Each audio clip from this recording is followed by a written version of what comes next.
Yeah, they're on. Okay. Yeah.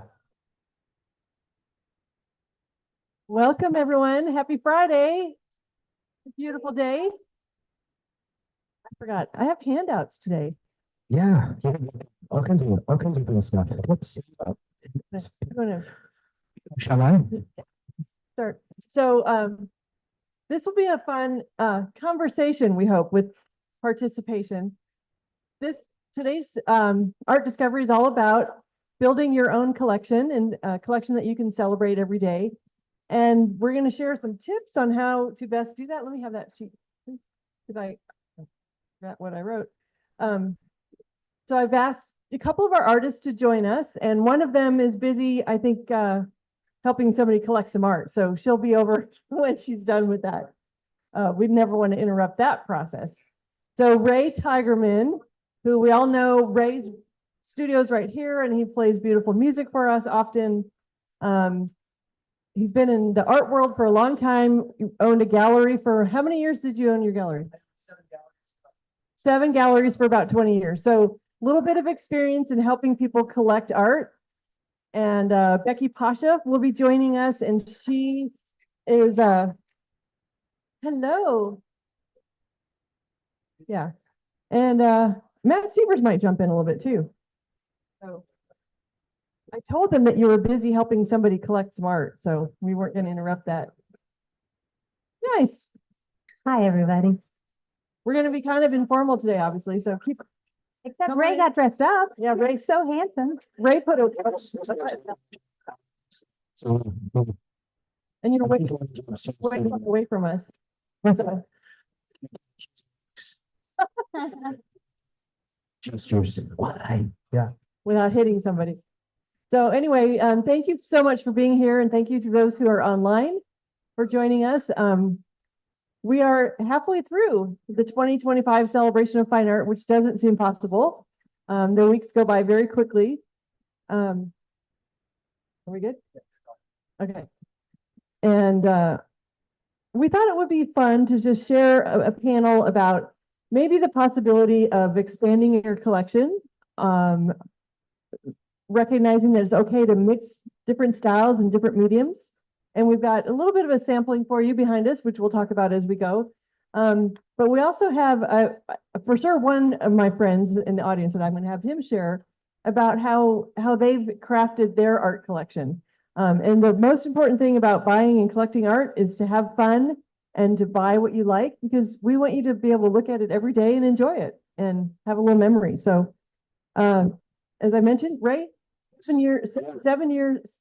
Well, I've been seeing 7 galleries. Yes, yeah, that's what I am 7 galleries.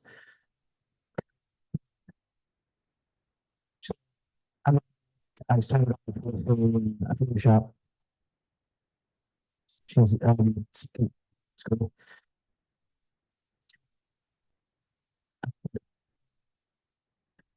The company that did art and film for care hospital and commercial spaces. So I had an opportunity to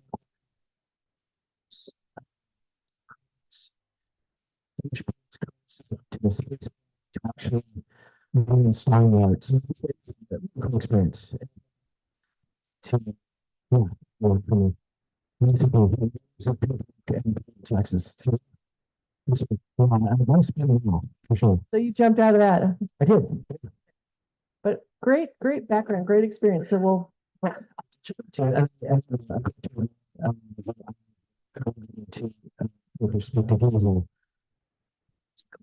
and he's got a really interesting perspective on how they started. So yeah, This guy over here. that guy David. Okay, so we'll get Dave and Ned because we want to hear from others. And Becky, you are an amazing painter, fabulous human being, and you also had a background in interior design. Yes. My dad was a phenomenal interior designer, so that is what I grew up around, and I would help him in his studio. You know, I was the discontinued fabric sample girl. I'd go in there when I was like 8 years old and pull all the ones that were discontinued and take them home and make dollhouses out of cardboard boxes for my stuffed animals. But so interior design was just always in my blood, and I love houses more than anything. And I sorry. As Bray knows, I have microphone phobia. I could That's talk in why. front of 8,000 people, but I cannot hold a microphone. So yeah, go put your hand up if I'm not loud, okay? Anyways, I'm practicing, gonna get used to this. Just mentioning what's. Someday I'm gonna sing with Ray. Keep my nerve up. Yeah. Okay, anyway, so I love interior design. My dad passed away when I was 12. So I took it on as a legacy to be an interior designer in his footsteps. So I accidentally got in a painting class in high school. My painting teacher was like, "Have you thought about art school?" I said, "Oh, no, I am going to be an interior designer like my dad." You know, so that stuck for the entire year. In my first painting won the Purchase Award. My school bought it for $150. And then later it was stolen, which is really cool. That's cool. That validated me. But anyway, so I really meant to do the interior design thing. So then I got into college and started doing commissions for people of paintings, but still got my interior design degree. And I got out of school. There was no internet. It was the dark ages. And I hated the shopping. I could see a lamp in my mind that'd be so perfect. And I just looked for 7 hours around Kansas City and thought, oh my gosh, I could have painted so many paintings today. This is such a waste of time. So anyway, what I found I loved, and I started my own business when I was 21, is making custom art for interiors. And I noticed, like in high school, I got into the elite chamber choir because I had such a blender voice. I kind of found my niche. You know, Ray's paintings here are the banger. They're kind of the showstopper in the room. Mine are kind of the subtle slow power that kind of blend it all together. And like for you, I like to ease in. How did this happen? But it's fun to have both kinds in your collection, you know. It's not right. Too. Oh. We actually installed one of the paintings, which was fun. So I like to say we play well together. That's very sweet. Yeah. That's Yeah. what we like, art that plays well together. Variety that plays well together. But anyway, so I just love homes. I love to see people's personalities. I think a floor plan defines functionality for people. I think an interior designer brings in style and comfort. And I think the art is the homeowner. I think when you walk into someone's house, you look around their art and that tells you who they are. That's your personality. That's what you pass down. That's what you care about. You know, that is what's going to last a lot longer than that granite countertop. So the art needs to just make you feel either happy or remember or anything, but you are your art. So when people tell me, I don't know if this will go next to this, I don't know, it's like, if you love it, get it, and we will make it work. You know, you might need help if you need a designer to step in and help you balance it in your house or feature something at the end of a hallway, maybe that has a great light. That might take a professional, you know, whatever. But if you love it, buy it, darn it. So okay, good. If you'd be sad that it went home with someone else, you should buy it. That's a measure stick for it, you know. Well, and we always talk about connection, and literally you feel a connection right away. And we do very little selling here because if it speaks to a person, you recognize it, and then it's just helping them figure out how to get it into their home and where to put it. And the artists are also good at really helping. Maybe not every single artist will do this, but most of the artists will be happy to come out to your home and hang the art or give you recommendations. And I love it when they come back maybe the next day and they say, oh, well, I was there, I saw this space and I told them it would be perfect to add, you know, a Marilyn Evans. So the artists really are interested in helping the collectors put together a beautiful collection of art, not just all Becky Pasha or all Ray. Well, I don't know, Ray, no. But I mean, really, they love to promote each other, and they all have the artistic eye to know how things really can play well together. It's true, and it's actually really easy, like celebration of learning, because you literally have every different style, every type of art, whether it is a two-dimensional painting, it's a three-dimensional sculpture.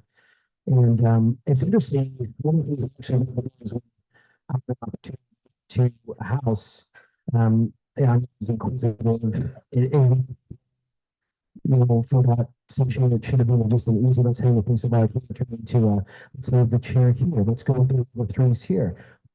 All attached to it is a plant and location. But not too smaller. It's fun. And like at the end of the day, I always think the job is to sell a piece of art. It's actually to create that happiness that everyone loves. And it's, how many times have I go to the store and come back and do shopping around Celebration, grabbed a few things from other artists and went back out and yeah, just because it serves to the space, serves to collector, by just saying you need 7 So, Just each room. yeah, I want to be sure. Yeah, yeah, absolutely. But yeah, I mean, it's that's my story. So And then I do want to pull in our other speakers, but one of the things that I think is really valuable, and many people that start buying here start with wall art, flat, two-dimensional art. And it really can get fun when you start to mix mediums and oh yeah. kind of layer your works. Like we've got Becky Pasha's fabulous abstract with Kurt Matson Western cowboy bronze, and they play perfectly well. Yeah, yeah, writing into the abstract atmosphere. So, So, yeah. One thing I love about the sculpture too, I don't know if you all are familiar with Dan Romero's work around the corner, but he does these wonderful, I mean, figurative things, and they're not meant to be perfectly correct and all that, but they're whimsical and fun. They have movement, and what I love are the shadows they throw, and that is something Yeah. people don't think about. It's like those dancers he's got a jester and a dancer, and at certain times of day, that chick is like 4 feet on the wall and she moves with the sun moves, Yeah. it's like alive. And sometimes cool. the cash shadows. No, I think sculpture is really yeah, a wonderful thing, but you have to put it in the right place to get that impact. I agree with you. Oh, thank you so I much. was gonna say, well done.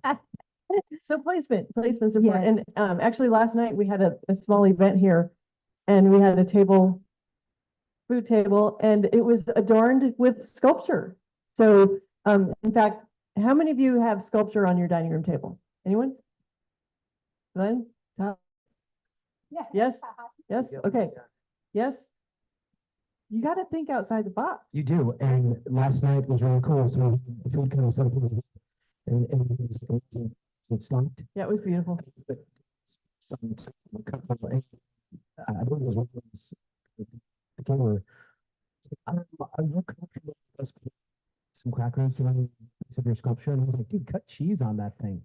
Yeah, and he was like, no, no, no, no, no, no. You get, yeah, and I'm like, no, but it was interesting. Again, like sculpture is, kind of backing up too. This is a big topic, right? And how do you kind of curate an art collection? Like where do you start? What are your goals, right? And a lot of people, how many people here started off with a poster? Your first piece of art, right?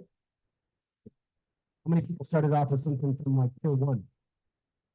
I All right. I remember buying Yeah, photographs photographs. of cityscapes of places Yeah. I'd never been to at some Oh, show that was at my apartment. So I had oh, thumbtack photos of like San Francisco and Yeah. Chicago and all these places I'd never been. Those are long gone.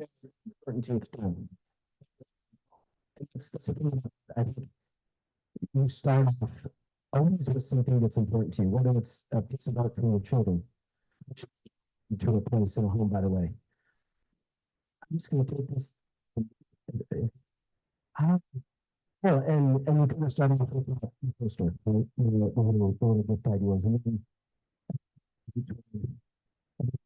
maybe, right? What did you do like for the person who was in the mission, or what did you step up? Dollhouses? Did you just go out to original? No, actually, the first painting my husband and I bought together, was in Italy, in Siena, and we both went into this gallery. And first of all, I was knocked up. They used the same framing molding on every painting, and it was so gorgeous and nothing like in the United States. I'm just like, love this molding, and it was on every painting. So that was really struck me. But then I just gravitated to this one painting, and I am not a pink person. I raised 3 boys, and I've never had pink in my house. And there was this big painting of Siena painted super raw and abstract with a pink sky. I couldn't stop looking at it. And finally, I go to Scott, do you like that painting? And he's like, I kind of do. And we were just like, huh. So we bought it and shipped it home. And that was our first real piece of art we bought. But So you, before that, I had a lot of Yeah. posters, like, still, but in your background. Christopher Reeves when I was a little kid. Oh, yeah, yeah, yeah. Superman. And Yeah, who didn't have Christopher Reeves in? But you loved it, right? what, the painting? Yeah, like you kind of consensus love it. between, yeah, Yeah. yeah, Yeah. yeah, totally. And here's a question. How many of you buy art when you're traveling? Yeah. How many of you have seen? It's just, so you guys know. So you're technically traveling here. So you guys can buy stuff here, just so you know. Just throw that out there. But statistically, art is typically a purchase made with a couple together, especially if it's an important purchase. And traveling is a key place to maybe we have more time. I don't know. Or like Jake won't go shopping with me here, but when we travel, we shop. Yeah. And and you take home a memory. So, And an impulse, right? Like, the impulse purchase is typically a purchase that is, to be kind of corny, but it's like a love purchase. You see something and love it. And I love impulse purchases and they happen all the time. And then there's some that are calculated. Well, what do I need to think about this? I need to bring another person into it. I need to see it in my house. And that also is a purchase of love, but it's a little bit more, thought out. But at the end of the day, it's always about like what speaks to you, what do you love, what moves you, what is appropriate for the space and the confines of all that. and obviously we're speaking to a room full of art lovers. So yeah. you already get it. But there's lots of different ways to build a collection. And you have an amazing sculpture garden. We might need to hear from you. And my friend Ned, he emailed me. Ned emails me usually every week. And sometimes I think I need to answer and then I don't, but I always read them. And let's get a mic. Yeah, I'll walk him over with. Yeah. So Ned emailed me about how their collection started, and they collect very specific items. And do you want to share about why you have the collections you have? Wow, I wasn't planning on being part of the program. Oh, I just like to put you on the spot. Ned. I did send a picture of what we call the trading post to Susan when I knew that the upcoming panel discussion was going to be on collecting. And we are collectors. We're kind of a little bit different. And I was just talking to Tim Weldon saying that because I love his pieces. I mean, they're so different but they don't fit. We collect mainly American Indian art pre-1890, mostly beadwork, but lots of other things.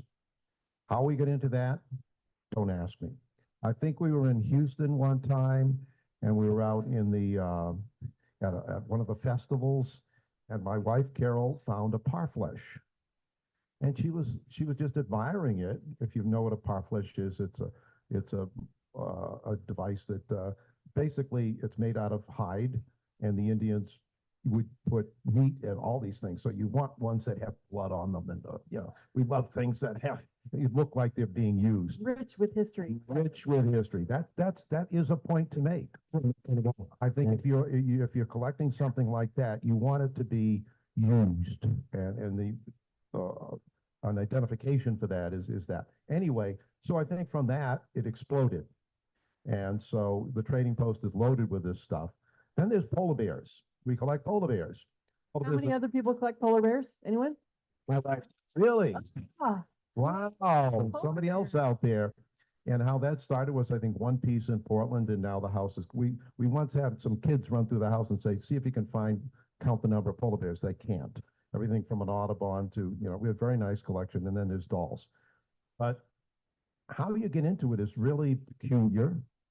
I don't mean to take up time here, but we sort of backed into collecting certain things.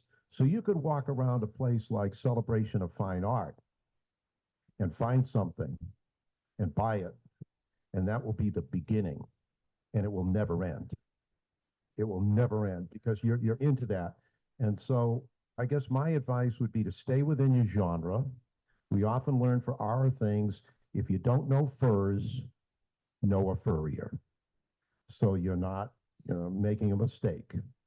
If you're going to start a collection, do the best you can. If you can't buy a 10, buy a 9 and work yourself up to a 10, rather than just fill the house with stuff and things like that. Everything around here, I think, qualifies as a 10. And stay within your collection genre so you're not totally eclectic, I think is important as well. But I walk around here, and I love coming to these lectures, these panels, and I walk around here and say, oh, I love that. I love that, but I just don't have a place for it. I did buy a couple of polar bears here because they had polar bears. But Get Tim Weldon to paint a polar bear. well, no, well, I run around and get scared. I think of I think we have basically every medium in polar bear except scratch board art. Oh, Kathy, she. And I walked by that today, and because that piece she had with the mountain lion was just spectacular. I mean, I was infatuated with the chickens, of course. Yes. I was the guy that asked about the personalities of the chickens, but anyway, I've taken up too much time. But I think this advice here is great. But there's nothing better than a place like Celebration of Fine Art, for particularly it doesn't matter what age demographic you are, to come in here and get enamored. And the key thing that I've heard from everybody up there tonight is be happy. Never buy anything because you think it's going to be worth something in the future. If it appeals to you, as you said, buy it now. We've had some regrets about that in the past, but you can instantly tell. It's like when you were a kid, a boy, wow, I love her, and she rejects you. Well, okay, well here, if you love the art, you can buy it. You don't have to worry about rejection. No rejection. And no rejection at all. So anyway, I've talked too much, but That's thank you great. for asking me to share my thoughts. No, thank you. That was helpful. Yeah. That was not even a paid advertisement. That's beautiful. Thank you, Ned. I appreciate that. And Ned's been coming, Ned and Carol, I know that. How many years have I known you and I can't say your name? Thank you for your support. Yes. I'm going to put a collector on the spot. He's also a collector of cedars. And Yeah, if that's possible. do you want to make, you probably need to step in the Yeah. room. He's, No, come on, Dave, we can talk to you. Go on. Dave is another person I've known many, many, many, many years from a previous life and big I want to collectors. about staying in genre. I appreciate that for sure, but I think you can have fun within your genre too. You can kind of push it a little bit. Whereas, if you collect Native American work, maybe you collect period work, and that's super important. And you can have an outlier if you love it, if it feels good with the collection, but that's a good comment. Yeah, absolutely. Dave, introduce yourself. I'm Dave, and my partner Don and I have been coming here for a number of years, and we love to collect. We collect when we travel. We started collecting a number of years ago when Don was really big into a specific artist, Sergio Bustamante, who is a Mexican artist, and I didn't get it at all. I looked at the stuff and went, that's got to go in one room that I don't see every day. But I will tell you that over time, I discovered how important his work is on an international scale. And eventually the pieces started coming out of the back room and into the mainstream, the rest of the house. So we have bronze, we have ceramic, we have giclées, We have, of course, a lot of oils. Most of our pieces that we've collected in the last 5 years have come from the Celebration of Fine Art. I would say 90% of them. We have, but I liked your checklist on the piece of paper you handed out because those are basically our requirements. We need to like the artist. We need to, sometimes we don't buy the first time around. We might look at something 18 times. And if I've had a bad week and I want to come here and I just move into a beautiful space, and it might be the last week of the show and finally something clicks. I might look at the same piece 14 times before I might even decide that we like it. We may not even agree on the piece. Which I love that. But that's okay. Yeah. Because we are two independent people with our own tastes. And as long as we have a spot for it, and even if we don't have a spot for it, I get artists that say, well, we'll come out and we'll put it on the wall and you can see how it works. Don't need to. If I like it, we will find a place for it. I will move. We have an art closet and we transfer our art frequently, right? I love you, Dave. I just love you, brother. My God. We're gonna go on a journey. Keep The us- least keep going. expensive way to remodel a house is rehang your paintings and move your art. That's Because so true. It takes on a completely new persona. It takes on new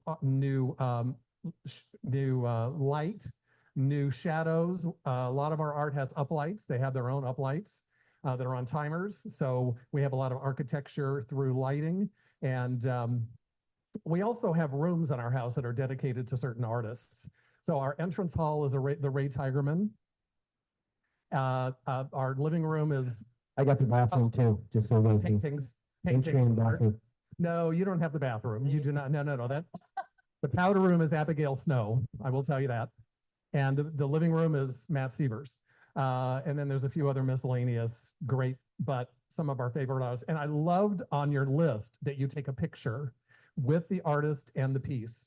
I have multiple little photographs in a curio cabinet with us standing next to the piece that we buy with the artist.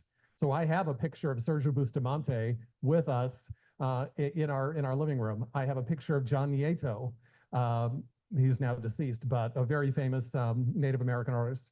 I gravitate toward, and here's the other thing. I don't know if you know much about John Nieto. Many of his paintings that are this size are in the $80,000 to $100,000 category. And I am not in that category. I'm not doing it. I like to buy, I could buy 5 paintings for that, and I will have 5. But I will tell you that the reason that I fell in love with a lot of Ray's work is because it reminds me so much of John Nieto.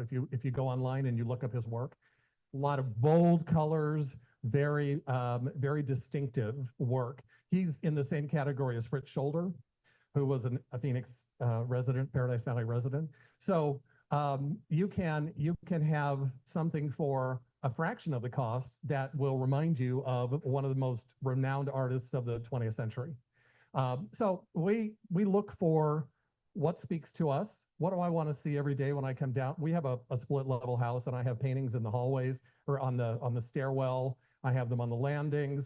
And what brings us joy every day? Because there's not a lot in the world today that brings us a lot of joy. And I want to look at that painting and say, you know what? I remember buying that painting. I remember buying that sculpture. I was here roaming around, and I have to admit, I bought a sculpture. A Bryce Pettit, my very first Bryce Pettit. We've had a couple of his small pieces, little tiny pieces, but I actually got a bear. I got one of his bears.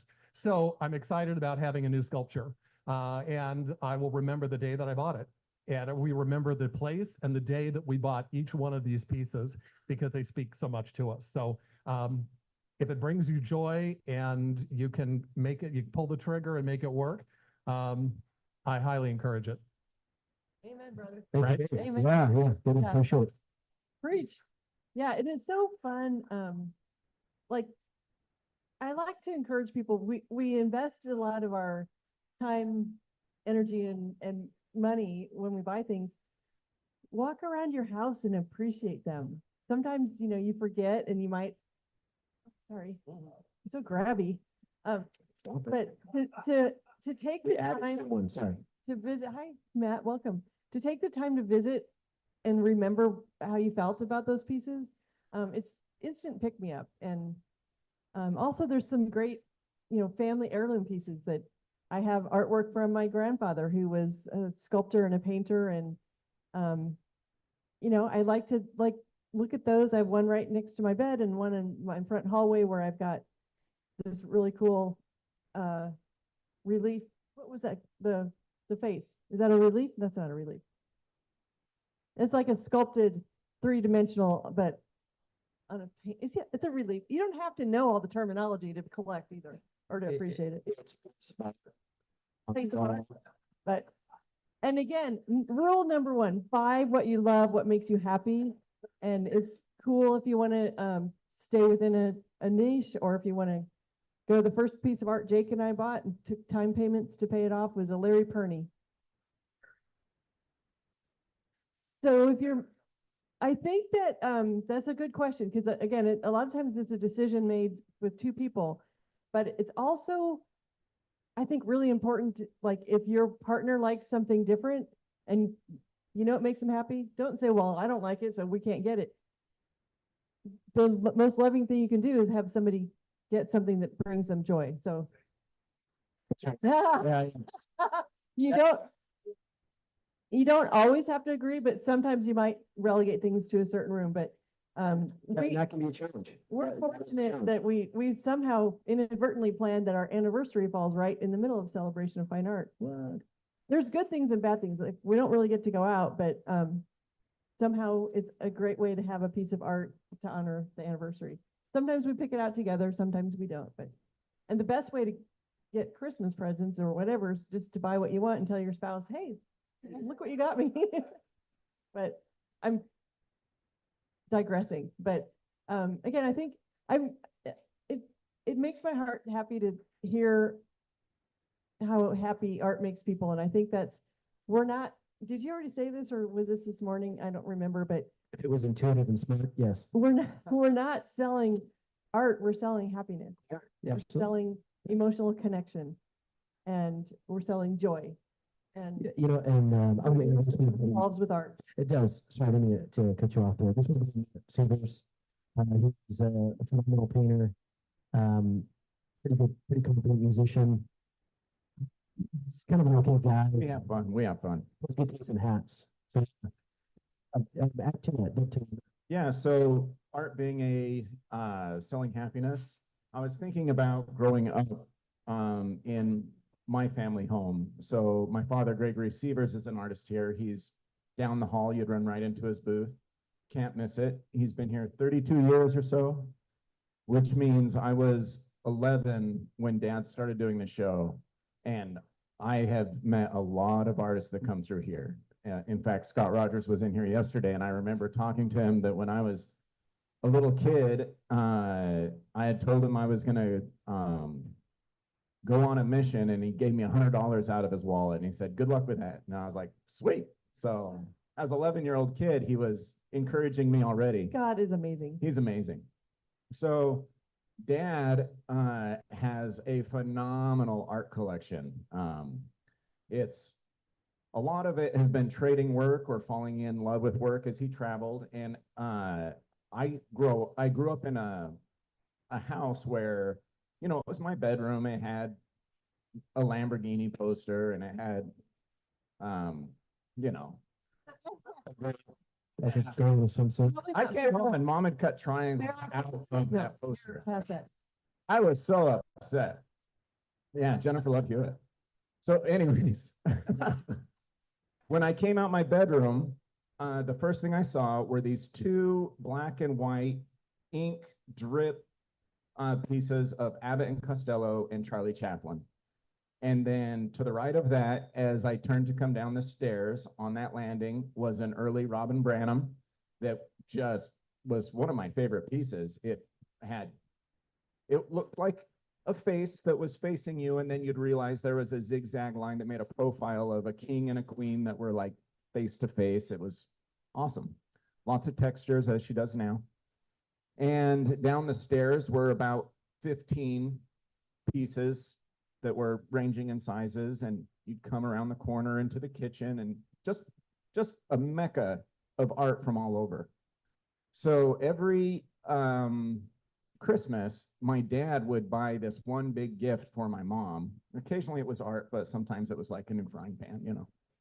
But he would hide it somewhere in the house, and he would backtrack from that piece of art, little clues that he'd write, where he'd go to one of the pieces with hints about something hidden in it or about the artist who created it, where they got it, so that all the kids could do this treasure hunt every Christmas morning and learn about each piece of artwork.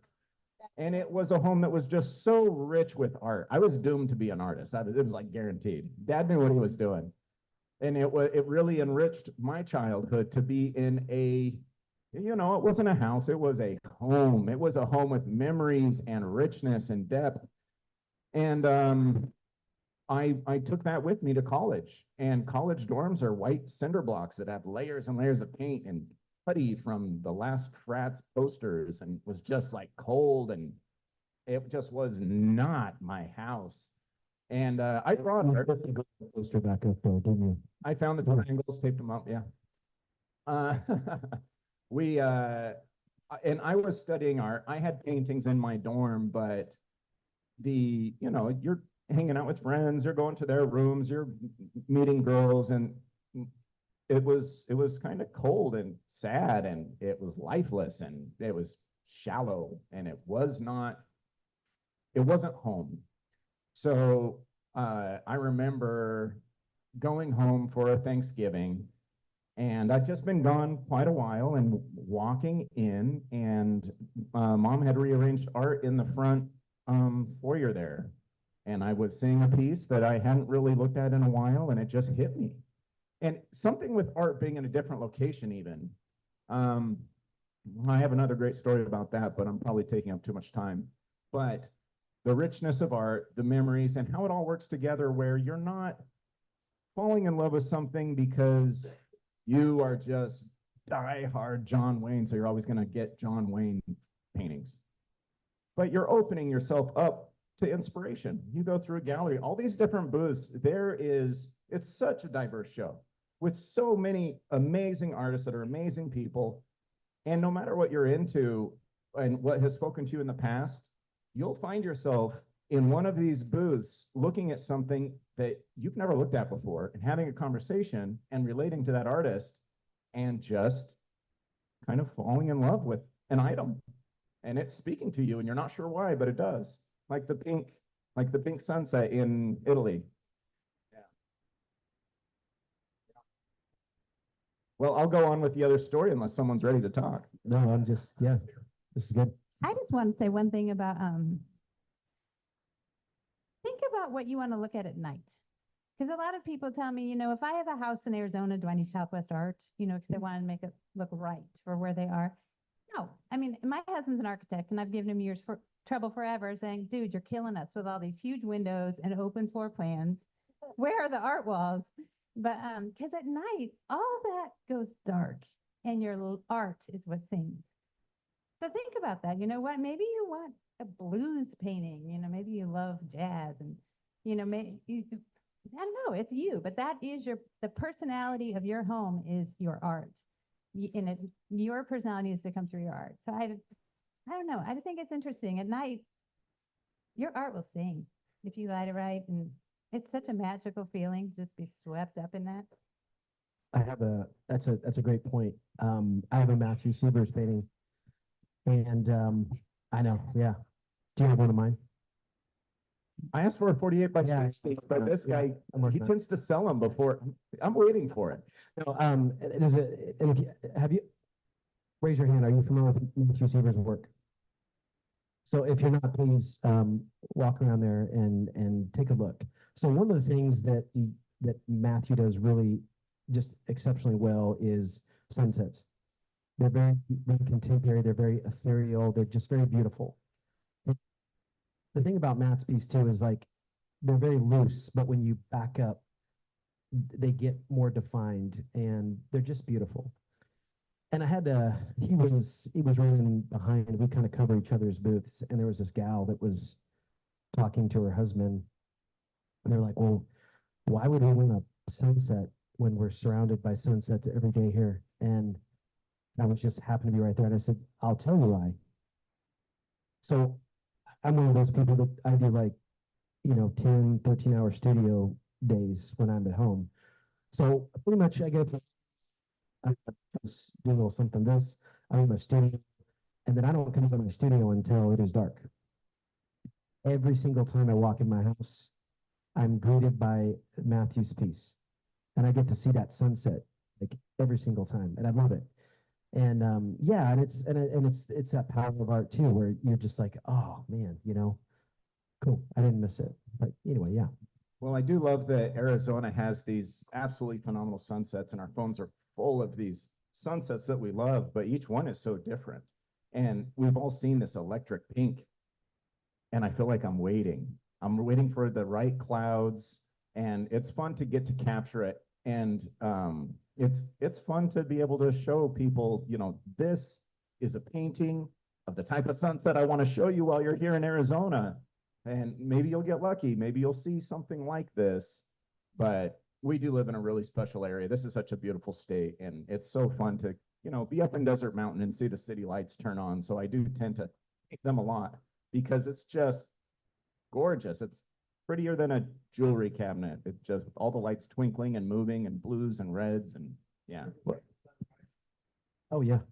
That's my favorite. I have 4 boys. I haven't seen a sunrise in years. Yeah. Late nights. No, I love the sunrises. Yeah. Well, something else like what Becky had mentioned too is kind of talking about your space at different times of the day, and kind of getting back to this idea. Sorry, brother. It's dimension too. Something that when I'm looking at a space, I personally like to consider a lot of different ideas or thoughts, and one of them is dimension, space, like proportion, scale. I love the rule of threes, and that's where you can really take a few important pieces and transform those few important pieces into a collection, something that is visually stimulating and interesting. You can add, like, remind me of this artist's name, right behind you with the wicker. Marilyn, yeah, Marilyn Evans. I mean, just super cool. Interesting, and Copper elements. yeah, and can you imagine like those at night lit? It's like pulling you through the house. I love that. I love it when you see like one of Becky's pieces too, very ethereal. She doesn't have a lot of hard edges. They're soft. It kind of like puts you into a particular space. David Jackson. Everyone just look at David Jackson. That guy's still he's been here for 720 years. His 720th show.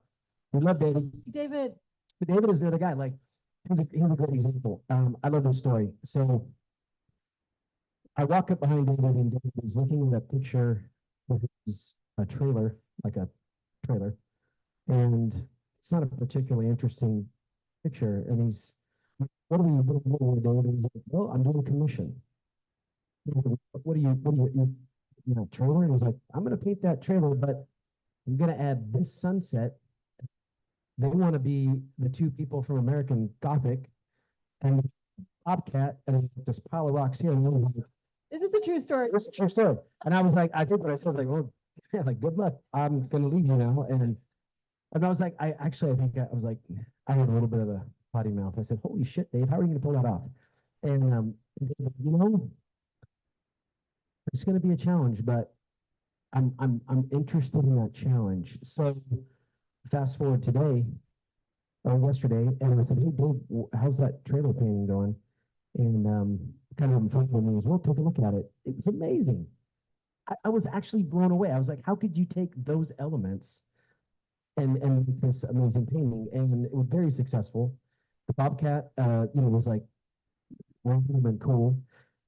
But I love that because that's a perfect example of what is possible at the show, is that you can have a conversation with an artist. You can pick out things that you appreciate in his or her, talent pool, and then they can create something, from whatever you want. Yeah, you have a question? Dave, is that painting here? Go get it. You gotta go get it. Come on, go get it. Get It's solid gold. Go get it. Come on, David. We're on the clock, brother. Okay, while he's doing that, I Yeah, want to yeah. talk about, like Becky and I were over here earlier. Another really cool element of collecting is to find collaborative pieces. And this piece behind the speakers here, Trevor Swanson, who does oil painting on metal, copper, and Parker McDonald. So that's a really cool way to incorporate, you got a two-dimensional and three-dimensional all together wall piece that has sculptural, and you didn't even recognize at first that. No, I didn't. I was like, did Trevor do a sculpture? Because I recognized Trevor's before I recognized that as Parker. So that's really cool. I love it when people do that. One of a kind, won't find anywhere. Okay, trailer Bobcat thickness sunset. Look at that, come on. So again, like, come on, There's the Bobcat. Okay, that is, right? with a beautiful sunset. Yeah. Yeah, you might need to walk around with that a little bit and show the camera. But So I, This is their little getaway. I mean, it's not fancy or anything, but it's their special place. It's their special place to go. And the rocks are special to them. They have a resident bobcat that hangs out. And so they wanted the bobcat somewhere in there. And they're into the idea of the mom pa American Gothic look. So we put them in there. They have the sunsets. So it's just kind And of put it all together. And to, I can't tell you how hard that can be as an artist. It can be challenging. it's an art form in itself, doing commission. Everyone give it to Jackson. I appreciate it. Thanks, man. Maybe walk around with that a little bit, let people enjoy it.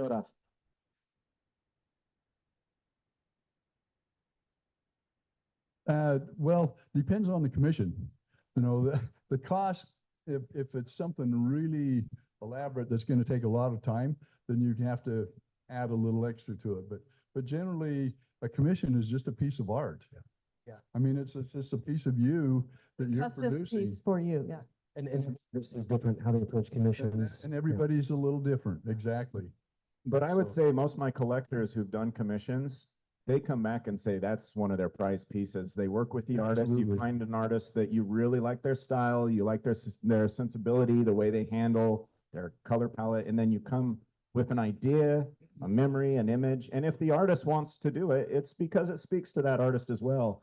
Of course, the more artistic license you give that artist, most likely the more you're going to enjoy that painting, because he's going to be bringing out something that you may not have seen or had felt the freedom of a confident stroke that has emotion in it, where you're not tying his hands and Her hands. or her hands, excuse me. I'm thinking of my own work here. His or her hands, and I would say of all the commissions I've done, every one of them has pushed me to grow and consider different subject matter and different things that I may not have gone after.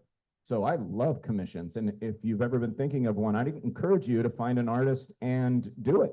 It's a great way to. One of the things Grow with your doing the collection. commission is you can become a part of the process. When I do something for somebody, I will usually do a quick sketch so they have an idea. So we are on the same page. And then as I paint and get it, as the progress grows, I'll send a photo so they can see kind of like a step by step. And many times when they come back into the show, I will give them a brush and let them become a part of it. So it really becomes very personal, and let them, you know, kind of put a little of their touch on the painting. And that just makes it even more special. It's just up north here in Arizona, about 3 hours away. And, And and again, it's just their special place. it's awesome, man. I appreciate that. Was awesome. But this is another example of your art collection where you are not necessarily limited by what is available. You know, if you love someone's work, this year in particular, has been a commission year for me, and I get all the time, I'm like, we love this color palette, we want this size, we want this subject. And then I'm like, cool. And then, what other elements do you guys, want? And I love it. It's fun. And then you end up with a piece that is significant to you, that you helped co-author in a way. And again, and it's part of that, like your collection. Now you have things that require when you traveled, you have something that you have helped design, and it just, from that standpoint, it just increases. It's fun. Yeah.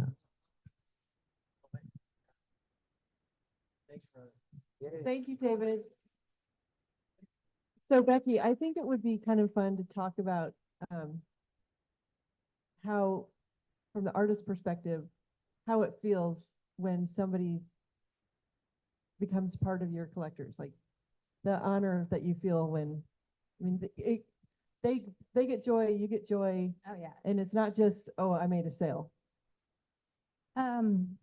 I can't even express how neat that is. The neatest thing about this show for me is I get to see people react to my art. Some people stand in front and get kind of emotional. My work is kind of emotional. Other people just walk by. I had a guy tell me it looks like I paint with Vaseline on my glasses. But I love the comments. I don't care. It's just fun to witness that and be a part of it. And then when someone actually, especially the other day, I walked the tent before anybody was here. And if somebody decides to take one of mine with all of this art in here, I am so honored. And honestly, it's so much, there's so much out there. And I try to paint paintings that are timeless so that 30 years ago, you won't be tired of it and you can move it room to room and your kids will want it. That's my goal. So I really take it to heart, and it's super neat. My clients, I think I have the best clients. You're not probably one yet, but maybe someday. Oh, but they come back and get another. They're like, oh, now I need one for my dining room. Now I want one for my bedroom, and that is just the biggest compliment in the world. So I love it. I love all my clients dearly. They're very sweet. It's just like we love our art. The artists, that connection is there, and people are taking a part of you with them. Well, and I wonder, I don't know if anybody else does this, but if you do this with your original art, but I sit there when I look at my painting from Italy or any of my originals, I just wonder, was that artist hot when they painted this? Were they like eating? hot? I wonder if that's their finger, and that's the difference from like original art to a print or, a poster or whatever. I love wondering that kind of stuff. I wonder what the light was What like the when you conditions painted this. were. Yeah. Were they sitting in the rain? I know. And that's what buying. I had a good friend of mine worked really high up at the Nelson Atkins Museum in Kansas City. And she said her quote was always, original art can change a life. And I thought that was so neat because it's so true. If you stand in front of a master painting at a museum, whoever your favorite is, and you just start to think about their life and them sitting in front of that canvas, and they touched every little, millimeter of that canvas.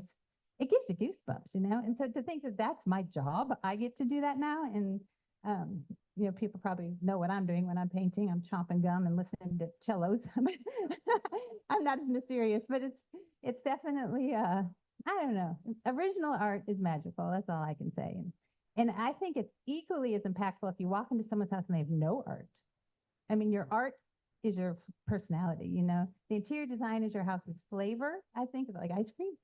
But your art is your personality. And imagine, when we walk into a house, immediately I like Sherlock Holmes PBS, he deducts, it's like they either just moved, they travel too much, they're never home.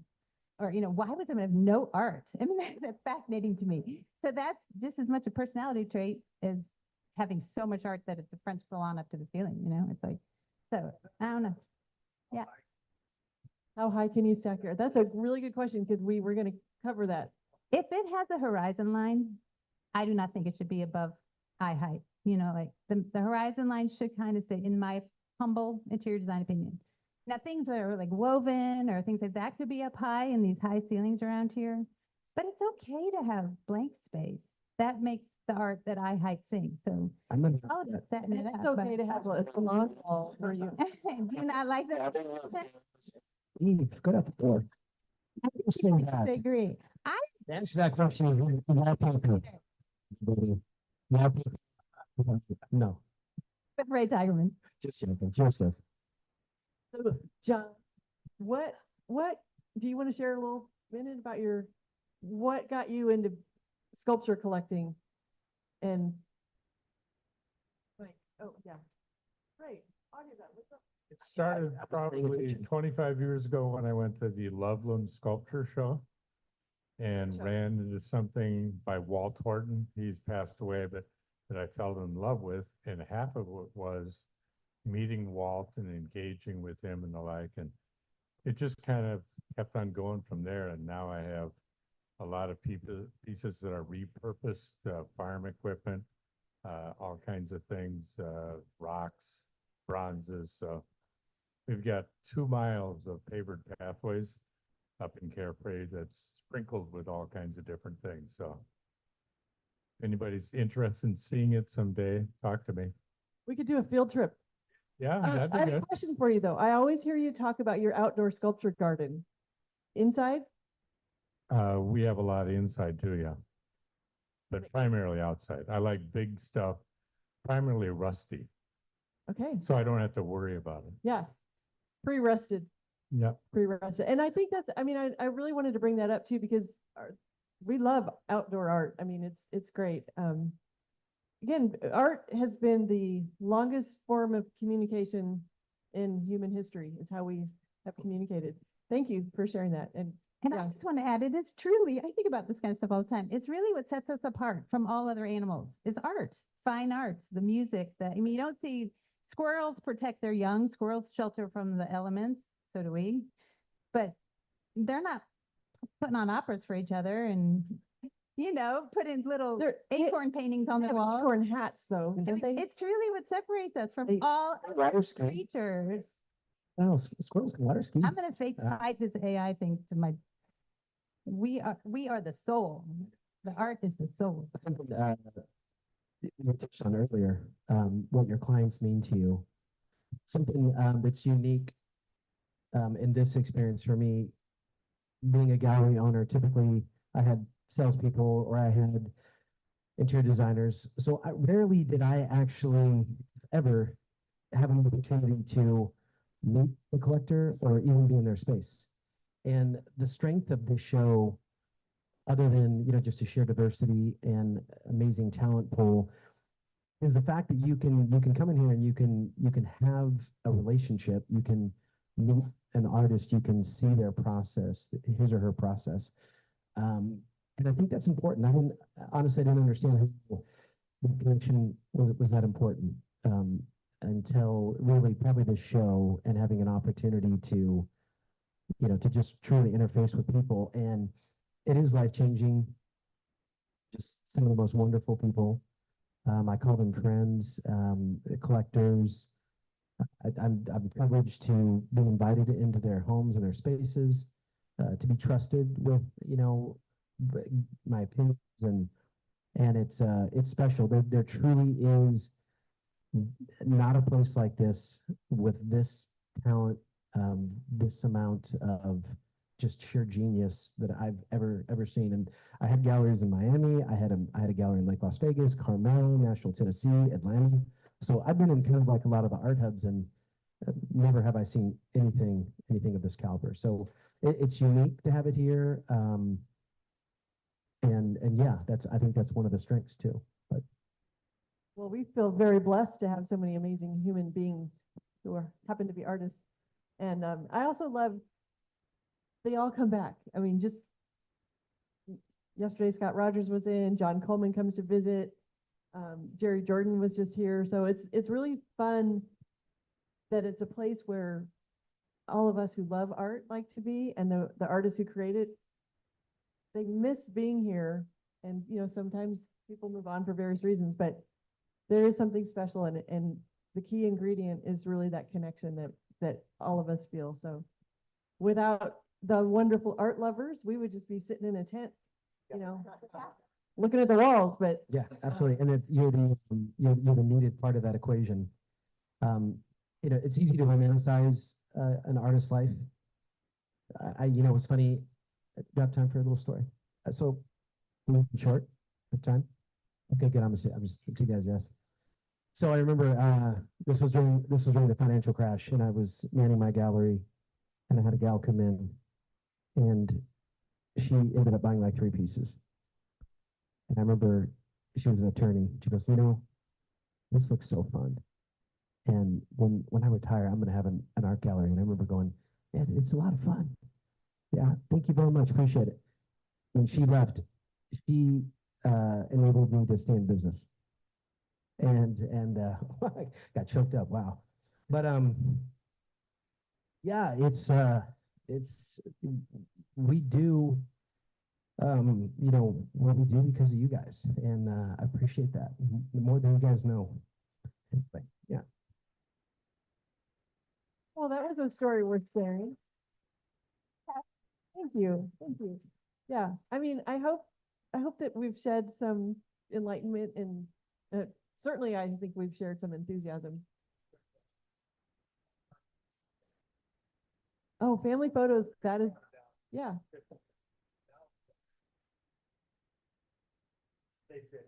Oh, they need to be there. My dad, the great designer, always said family photos should be in the bedroom. It should never be in the living room, dining room, anywhere where you entertain. Family photos belong in the bedroom. But he always said, I thought it was weird. I think family Like a family wall. family You is get a whole everything, wall. and I think it's important to honor that. And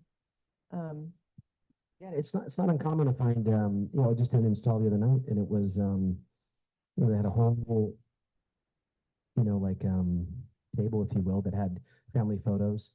It was tastefully done, and they had a nice piece. It's Jesus. Yeah, and it was really tastefully done. Sometimes, that's a good point that Becky made, because you do encounter homes that have a lot of family photos, and they are super important. But a lot of times, it's like the art, is super important. And if you have that collector mentality, that's a consideration. Like, it's a consideration on how you use your space.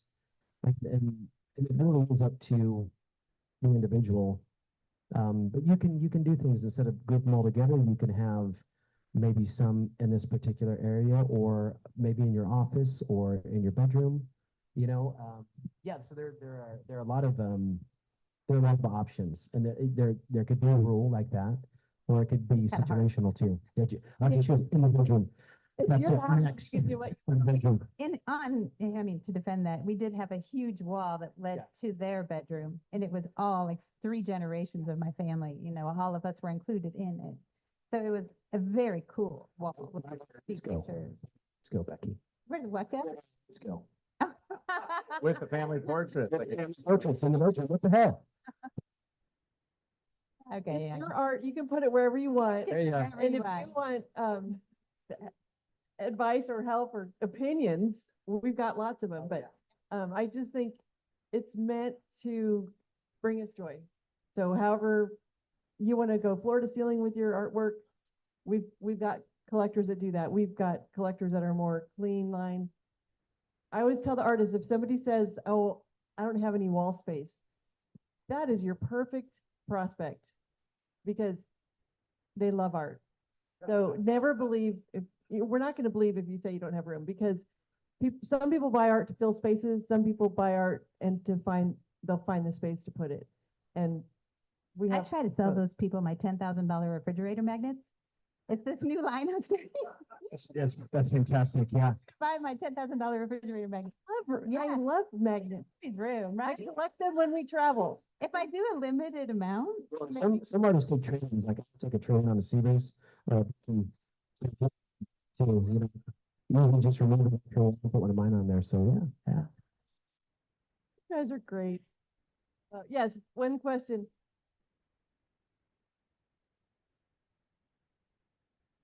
Right.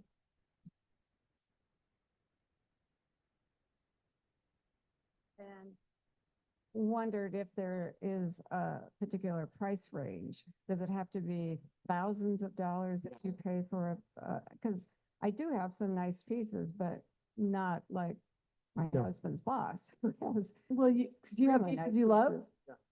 Oh, yeah. I And love you have them more all. than 2? Yeah, then you're a collector. Yeah, Yeah. Yeah. And I think, Imagine I- that. I do think that's really a great it question, is. because the value of art is not necessarily what it costs, it's how it makes you feel. And some people have supersonic budgets and can afford, like, we were talking one day, she's like, I would love to help people do collections and have somebody come in with a X amount of budget and I could help them make the selections with that.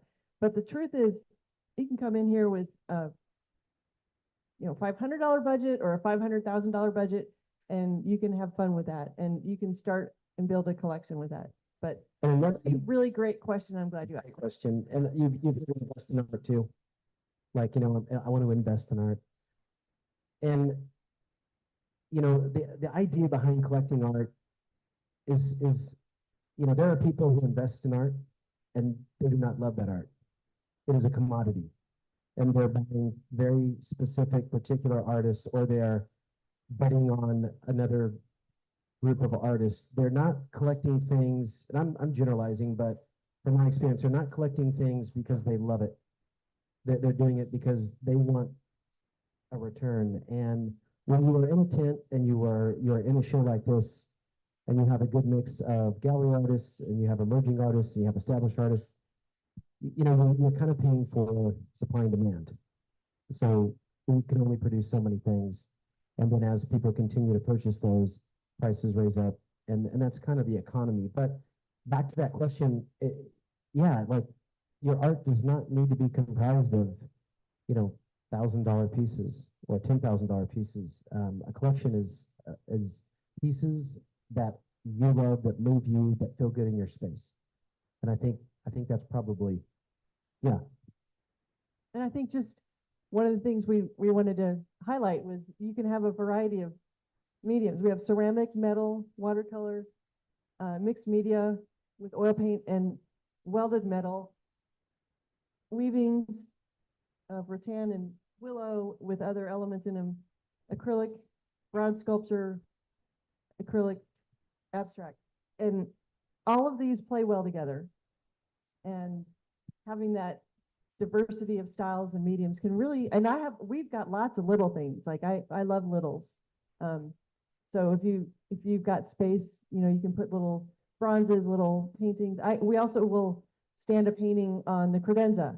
If I don't have wall space, stand it and put a little sculpture in front of it. I like my art to play well together. One more question. And then, okay, we got one here and one there. And we can stay. Okay, go ahead, share. Wendy is awesome.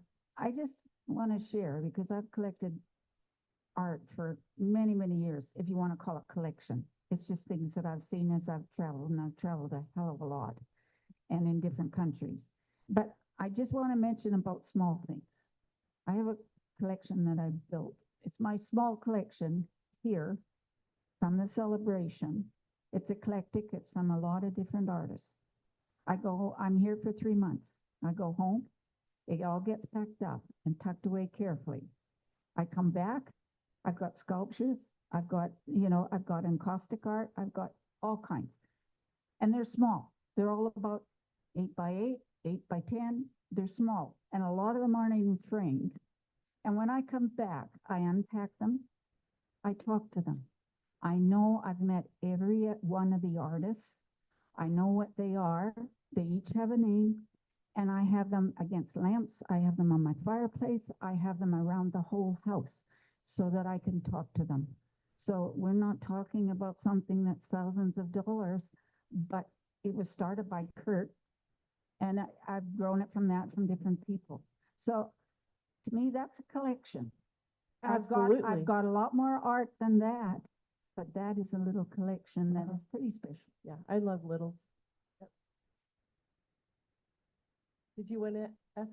Well, I'm just curious about negotiating. At what point do you negotiate, and how acceptable is it or not? If I go to Mexico, it's expected. So where do you guys?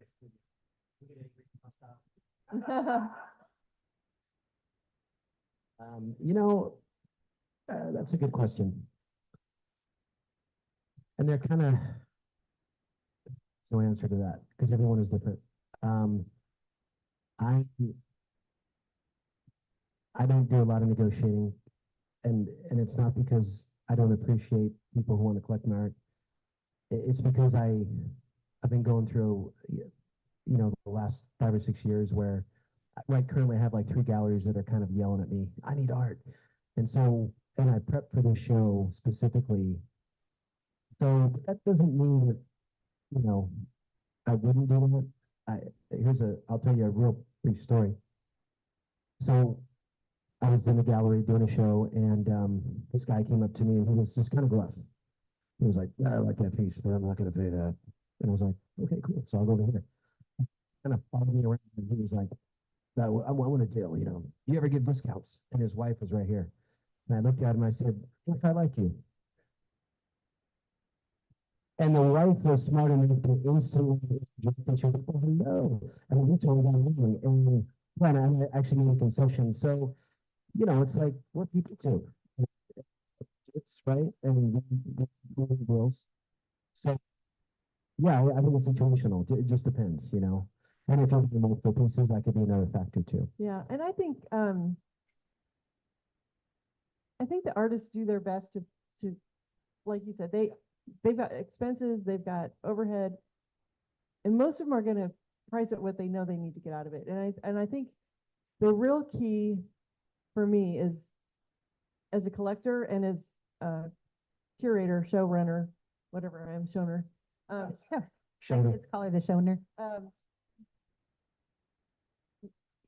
Respect is really, really key. And I think I like to know that if I'm going to pay this price for something, they're going to do the same for the next person. And I don't want to find out, oh, because that person asked, they got it less expensive. So a lot of the artists, I think, have that mindset of I'm going to be consistent with my pricing for all my collectors, because that keeps it even. That said, some people will negotiate a little bit, but I think know that the artists are doing their best to keep even with what they need to do as well. But and generally, things will increase in value, and the answer to that might be if you buy it today, you're going to get a better price the next week probably, because my prices will go up. So just a gentleman that was here earlier that did our show 20 some years ago, I wouldn't be able to touch his prices now. It's just off the charts. So, buy now and you might see an increase, but it's a good question. And I think I'm glad you asked it, but I think for me, a lot of it is just having an even, steady approach to how they charge. Is that fair? I definitely think there's a lot of purchases. We've all made purchases where we really like something and we're trying to decide in our budget if we like it enough to pay for that. And then we've made purchases where I don't want someone else to get this before I can get it. And it is special to me. It speaks to me, and I'm going to just buy it. We've all had those purchases, and it tickles us as artists when that happens in the art world, when it's this piece, I know it's going to be gone. I'm like, I know it's going to be gone too. Like, either you like it and you'll get it, or you like it and you're going to work on price, or it's going to be gone. But we have a lot of, I would say the majority by far, where there's an emotional connection and the pricing doesn't come up and it tickles us.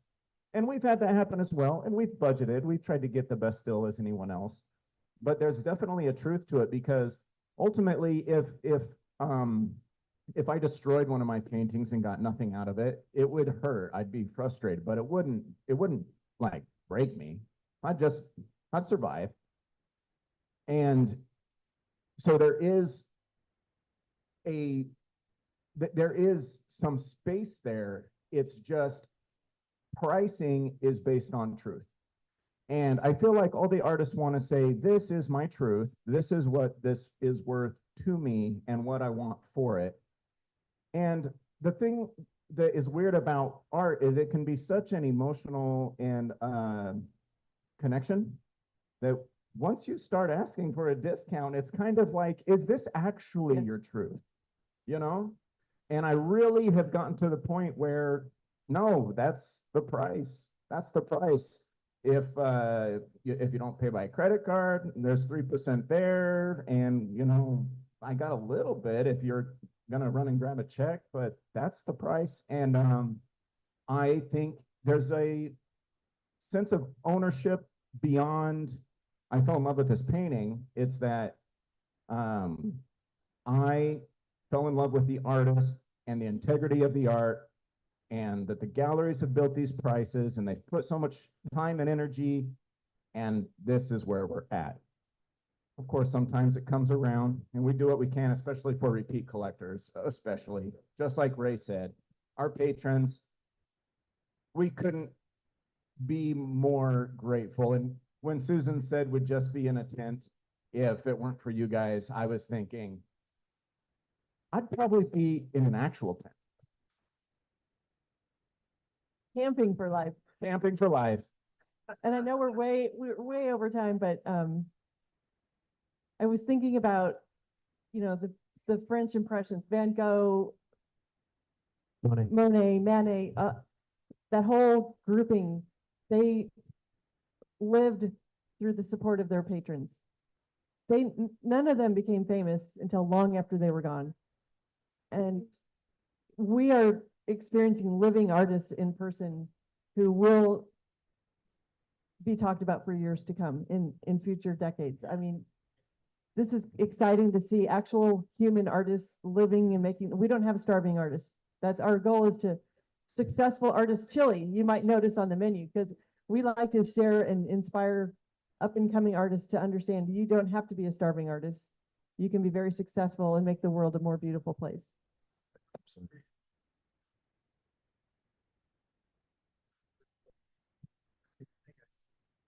Everything you see is art. Yeah. Yeah, we built a new, and the granite's art, the floors art, the lights are art, all the, you know, the fixtures, the sinks, the everything. It's all art. I mean, whenever I go through the house, the fixtures and all the appliances and everything are almost as much art, or just as much as anything on the wall. Yeah, the aesthetics. I mean, to surround ourselves with beautiful aesthetics is a gift. So, and there's art. Yeah, look outside. You know, there's art everywhere. We're surrounded by it. The mountains. When the sun goes down, we look at the sunset. But if you turn around and look at those McDowell Mountains and the color on them, that's art. So we're surrounded by it. And these guys just captured on canvas or some other form so that we can live with it for longer. So sorry we went way over, but you guys are awesome. Thank you so much. I appreciate it. Thank you for coming. Thanks for contributing to. Ned, appreciate it.